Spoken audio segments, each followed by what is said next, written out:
बार मुझसे पूछ रहे थे कि कितने पैसे लेके आए। मैंने कहा आज तक तुम लोगों ने सुना है कि इमरान खान का वर्कर पैसे लेके आता है?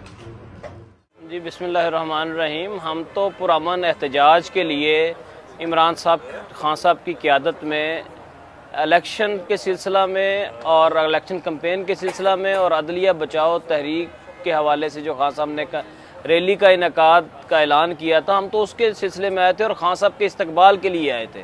पहली तो मैं ये क्लियर करना चाहता हूँ कि वो एहतजाज नहीं था, वो हम खान साहब के इस्तकबाल के लिए आए थे। और उसी दौरान पुलिस ने हम पे वहशियाना तशद्दुद किया।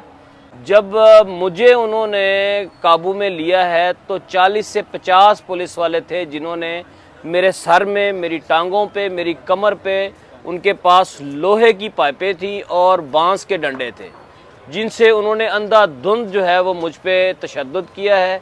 और उसके बाद पूरे पाकिस्तान के मीडिया पे आप देख सकते हैं कि मेरी वीडियोस चलती रही हैं कि डीएसपी जो थे उस वक़्त इफ्तिखार, वो मेरे सर में कोनियाँ मार रहे थे। जब मैं बेहोश होकर गिरा हूँ उस वक़्त उन्होंने मेरे सर में कोनियाँ मारी हैं।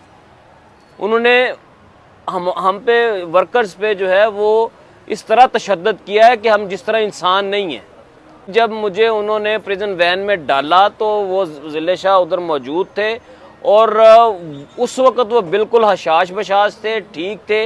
लोग कहते हैं कि वो किसी और हवाले से स्पेशल थे, मैं कहता हूं कि वो बिल्कुल स्पेशल थे। क्यों कि मेरी हालत उस वक़्त इस तरह की थी कि जैसे मैं थोड़ी देर के बाद मर जाऊंगा।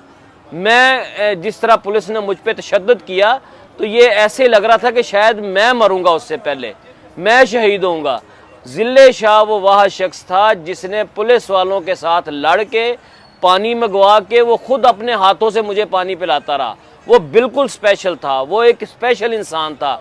और उसकी ज़ुबान से इमरान खान जिंदाबाद और इमरान तेरा एक इशारा हाज़र हाज़र लहू हमारा, इसके अलावा उसके मुंह से दूसरी बात नहीं थी। मुझे जो है वो खून की कै आ रही थी और वो उस वक़्त मेरी हालत बहुत ज़्यादा ख़राब थी। तो उन्होंने सबसे पहले जो है वो मुझे और एक आदमी और था उसको उतारा है। उसके बाद फिर वो पता नहीं ज़िले शाह को किस नाम मालूम मुकाम पे ले गए हैं, हमें उसके बारे में कोई मालूम नहीं है।